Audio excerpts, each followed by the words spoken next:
આજે તો આપણી ગાડી ભરાઈને આવી ગઈ હતી ને આપણે નીકળી ગયા. તો હેલો ગાઈસ, કેમ છો બધા મિત્રો? જય દ્વારકાધીશ બધાયને. તો આપણી ગાડી ભરાઈને આવી ગઈ હતી ને આપણે આવી હતા બગોદરા. આપણે જવાનું હતું આંધ્રપ્રદેશમાં રાજમુંદ્રી.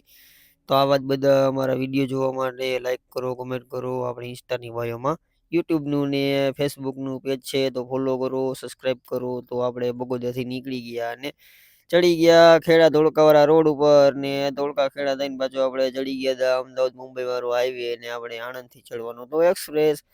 તો પછી આપણે એક્સપ્રેસનું ટોલ નાકું લઈને અમદાવાદ વડોદરા વાળો એક્સપ્રેસ ચડી ગયા અને આગળ જતા જતા આપણે પછી વડોદરાથી એક્સપ્રેસ ઉતરીને આવી ગયા હતા વડોદરા બાયપાસમાં. અને વડોદરા બાયપાસમાં ધીમે ધીમે આવેલા જતા હતા અને આગળ ગયા તો ભરૂચ પાસ કરી લીધું. તો અંકલેશ્વર આપણે થોડું ટ્રાફિક નડ્યું. ટ્રાફિકમાંથી નીકળ્યા તો આપને લાગી ગઈ હતી ભૂખ. તો મેં કીધું હાલો ખાઈ લઈ. 1:30 વાગી ગયો તો જમી કાઢવી નિરાતે ઘડીક લંબાણા અને પછી ચા પાણી કમ્પ્લીટ કરીને પાછા નીકળી ગયા. તો આપણે કોસંબાથી એક્સપ્રેસ ચડવાનો તો પાછો તો ત્યાં બી થોડુંક સિંગલ બોલિયાનું ટ્રાફિક હતું ને ફાઇનલી ટ્રાફિકમાંથી નીકળીને આપણે કોસંબાથી એક્સપ્રેસ ચડી ગયા હતા અને સોનગઢ બોર્ડરે પહોંચતા તો આપણે 7:30 વાગી ગયા હતી. કાચ બાચ સાફ કરી નાખ્યા, અગરબત્તી કરી નાખી ને ચા પાણી પીને કમ્પ્લીટ પાછા નીકળી ગયા ને આવી ગયા હતા નવાપુર મહારાષ્ટ્રની બોર્ડરે થોડો ટ્રાફિક હતો તો બોર્ડર એન્ટ્રી બેન્ટ્રી દઈને કાચ બાચ ચડીને આપણે આવી ગયા હતા ચાંદની હોટલની સામે વડવાળા હોટલ. તો ખાઈ લઈ. આપણા મિત્ર આવવાના હતા તો એ આવ્યા, ઘડીક રાહ જોઈને બેઠા આપણે.